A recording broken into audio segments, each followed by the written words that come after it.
Hello and welcome to State of the Economy. Today we have with us CLYDE Prestowitz. He is the president of Economic Strategy Institute based out of Washington. And he's going to talk to us about the global economy, the challenges it faces, and the American economy post-Trump, how it's going to impact the rest of the world. America is the largest economy in the world, and the various complexities thereof. So we have Mr. CLYDE with us. Welcome to our show, Mr. CLYDE Prestowitz. So thank you. Well, good to be with you. Yeah. So tell us, you're here for a conference from Washington. So how do things look from your vantage point in Washington?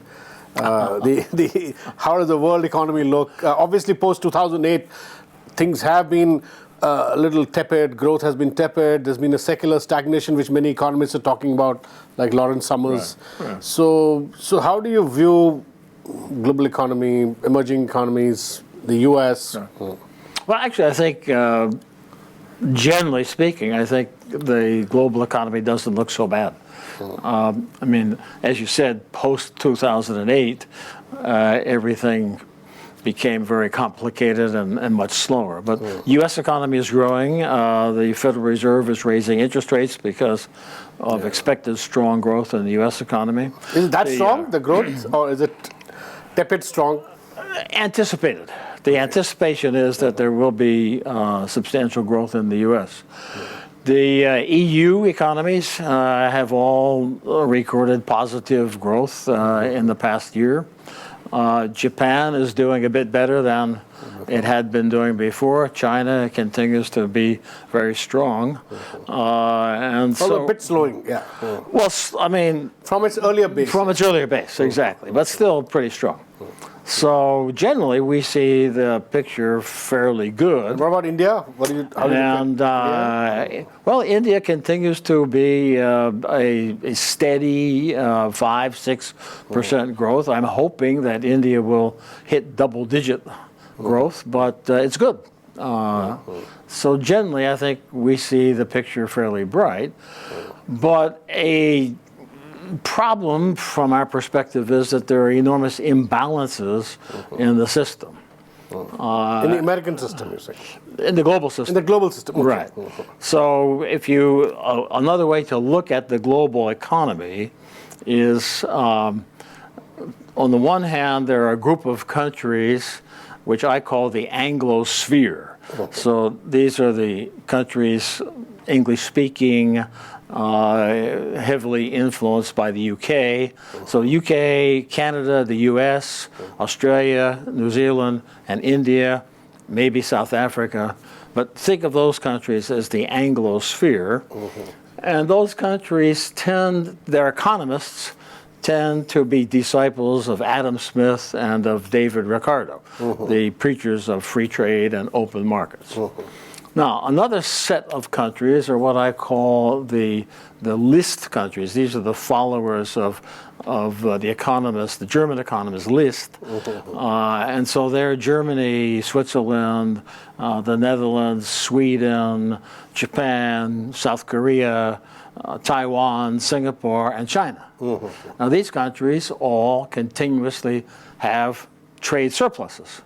So the Anglosphere is always in deficit, and the list sphere is always in trade surplus. Is it because of different strategies they employ? And it's because of very different strategies and very different concepts about how to develop an economy. So the Anglosphere are followers of, as I said, Adam Smith, David Ricardo. The list sphere are believers in industrial policy, in export-led growth, and in strong state-guided economic activity.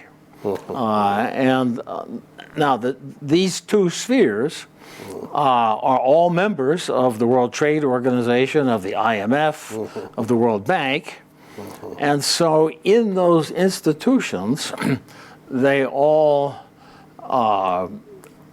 present themselves as being believers in free trade, open markets, market competition, But actually, they're not. well, they have two different ideas of what free trade means. What is free trade? What is protectionism? So which camp? I agree with you. By the way, I like this framework. But don't you think Donald Trump is slowly moving into the other camp if he implements all his policies? So I think what Trump is doing is, in a way, removing the veil of the system. I think Trump is saying, look, we all claim that we're playing the same game.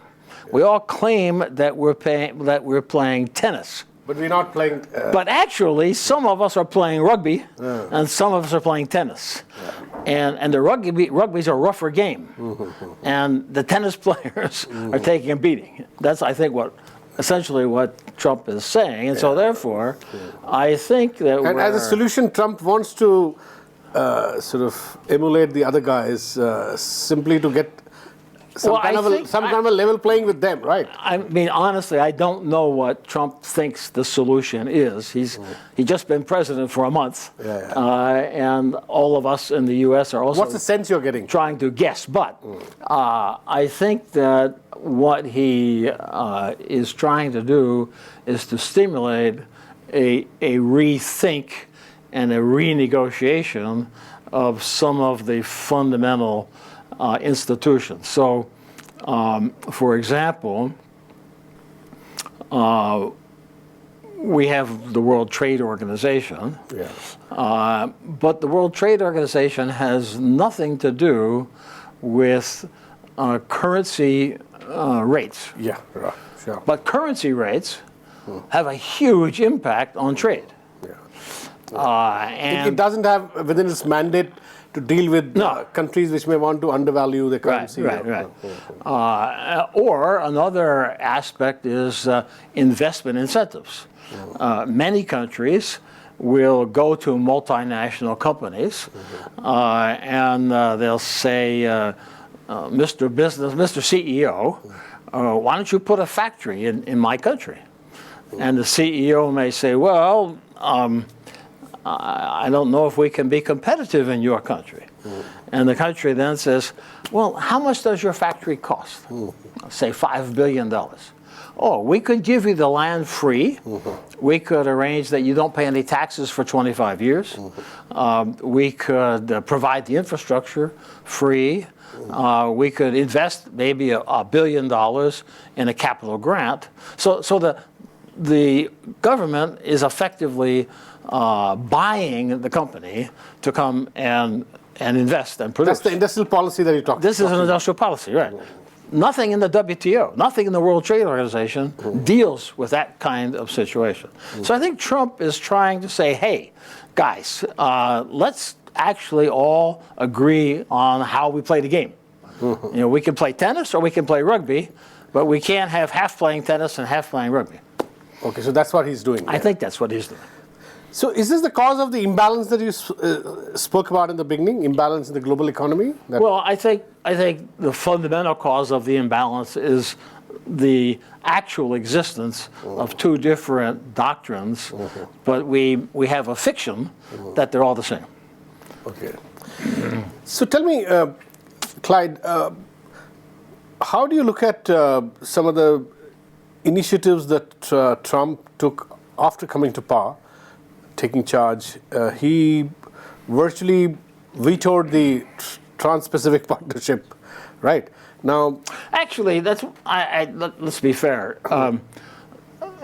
Trump, as soon as he became president, he withdrew from the TPP. But it was very clear that the TPP would not be passed by the Congress. Sure. So it had been decided, in effect, before Trump became president, that the TPP was dead. So I saw some of the newspaper headlines which said, by withdrawing from TPP, you actually handed an advantage to China.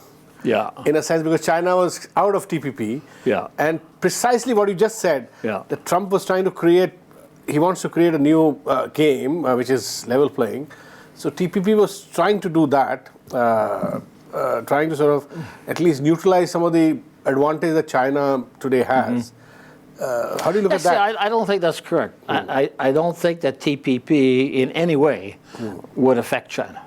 I don't think it would neutralize any... It's a huge block where China doesn't... well, keep it, I mean, think of one thing. I mean, first of all, we say TPP, Trans-Pacific Partnership, but the total population of the countries in the TPP group was about 750 million. Yeah. Of those 750 million, 500 million are in America.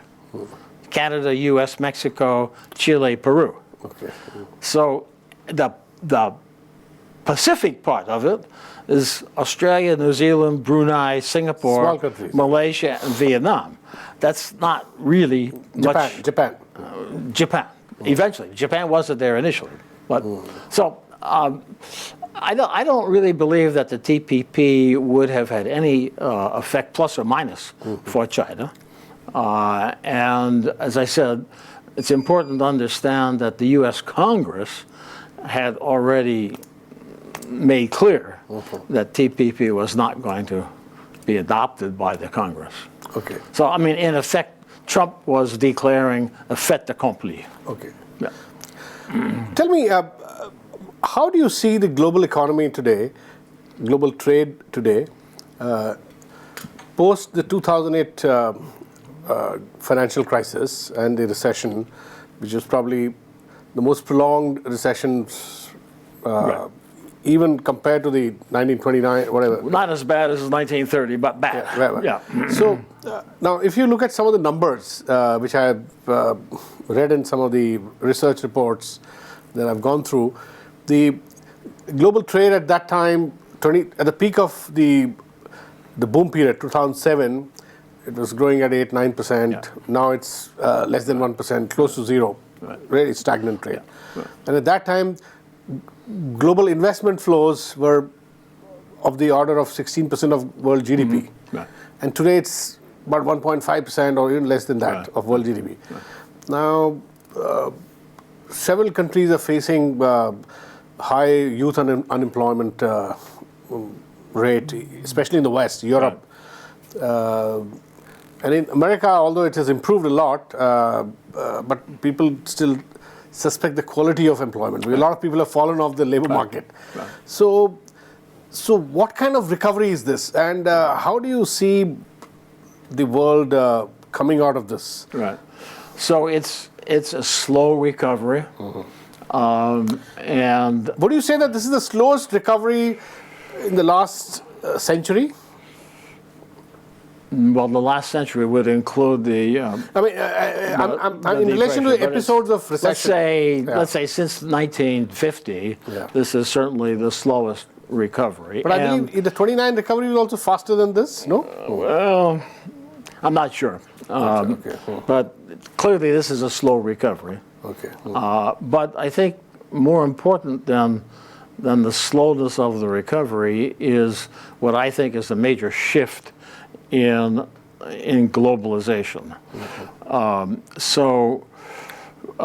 In the 1990s and between, let's say, the first decade of the 21st century, we had export-led growth, strong exports from Asia, particularly China, and that was having a huge impact on Brazil and countries that were supplying China. So it lifted a lot of and exporting countries, enormous investment flows. Now, I think two things have happened. One is that China has peaked. The growth in China was not sustainable at that level, and so it has declined a bit. And also, China has begun to build enormous debt itself, and has become very concerned, of course, about outflow of capital.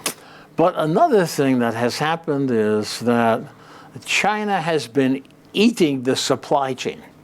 So what I mean is that let's take a iPhone, like Apple iPhone. Yeah. And so, of course, people think of the Apple iPhone as Apple. It's an American product. But actually, most of the iPhones coming from China to the U.S. or to India.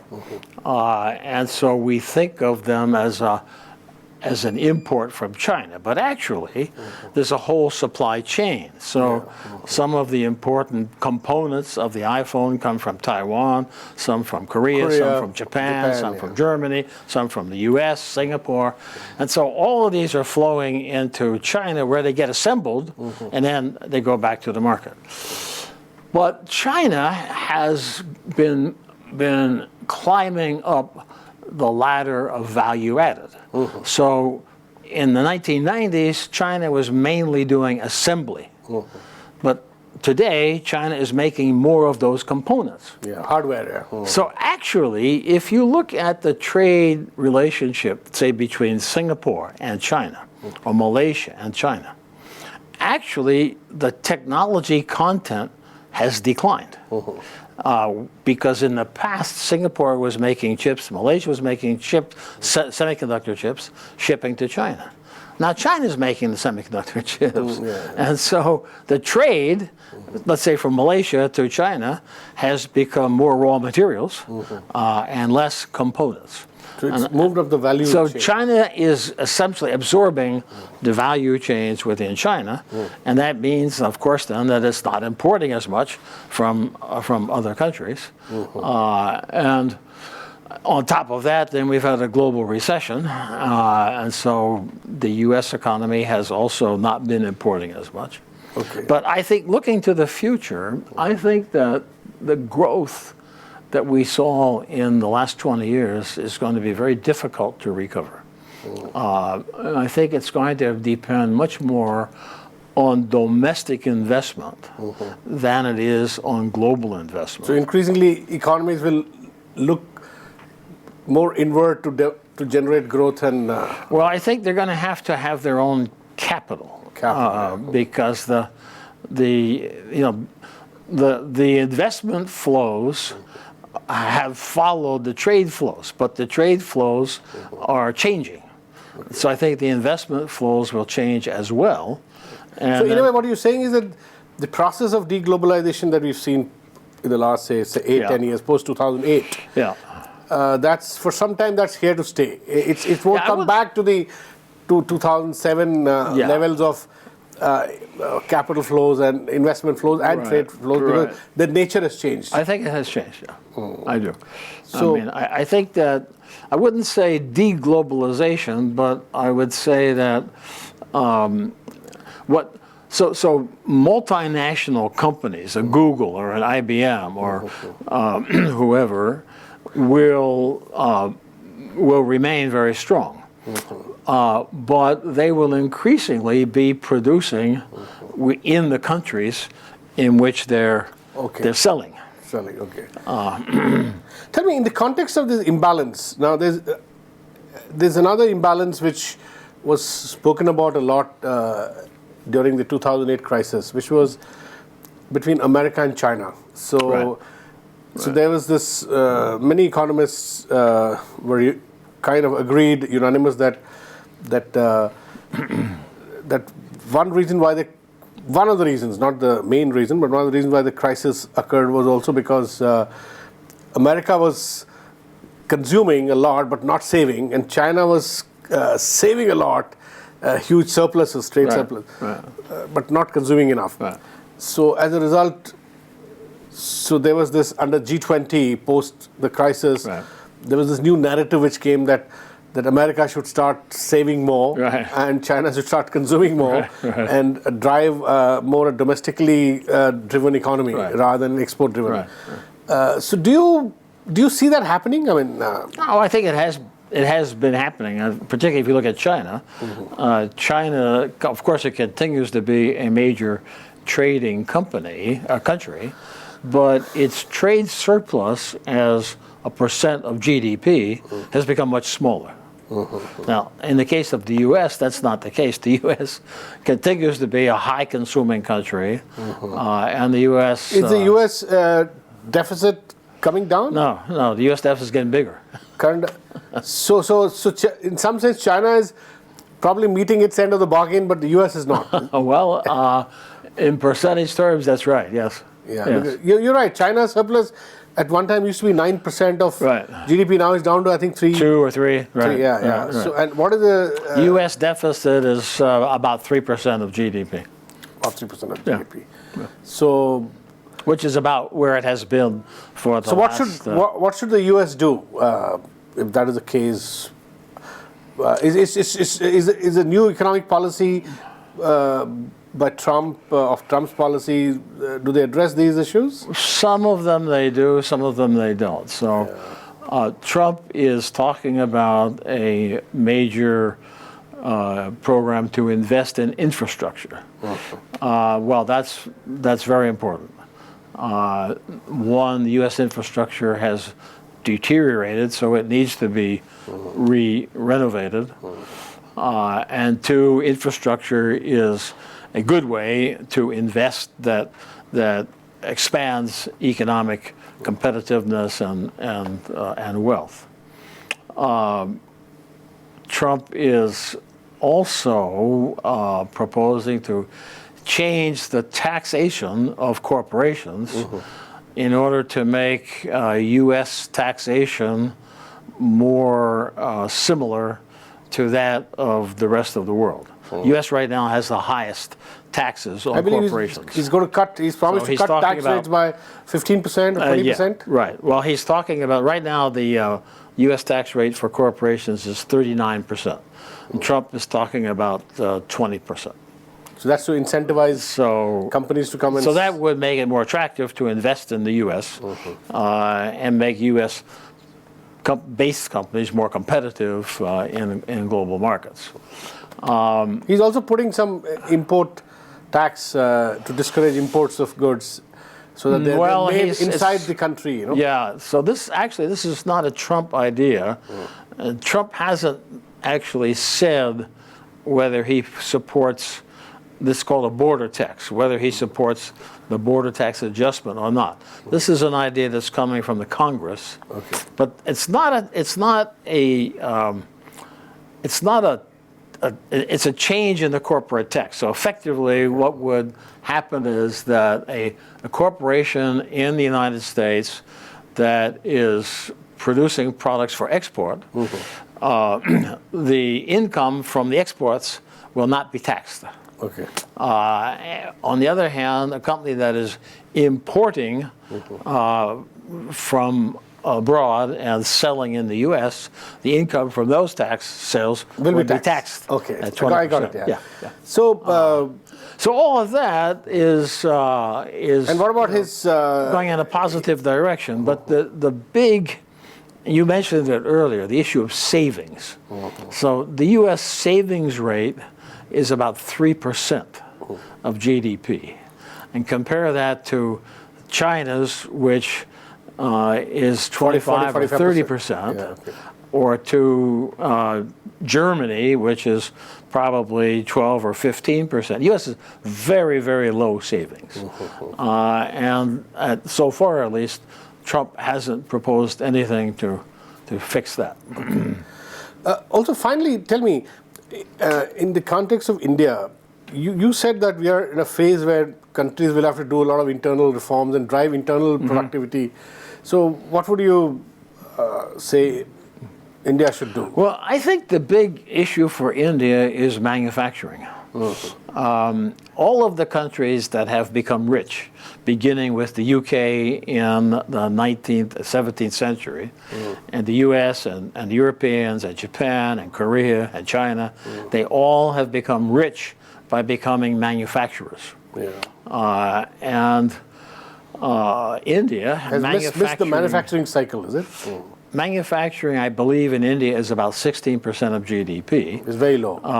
Whereas, in China, it's probably something like 30% of GDP. So it's hard for me to I don't see how India can become, a wealthy country without doing a lot more manufacturing. And if it did more manufacturing, that would provide jobs, obviously, and higher productivity jobs than India now has. So I think that's the big question. So manufacturing is a big gap. Yeah. Thank you very much, Clyde, for talking to us. My pleasure. Thank you. That's all we have in this edition of State of the Economy. We'll be back with you next week. Thanks for watching.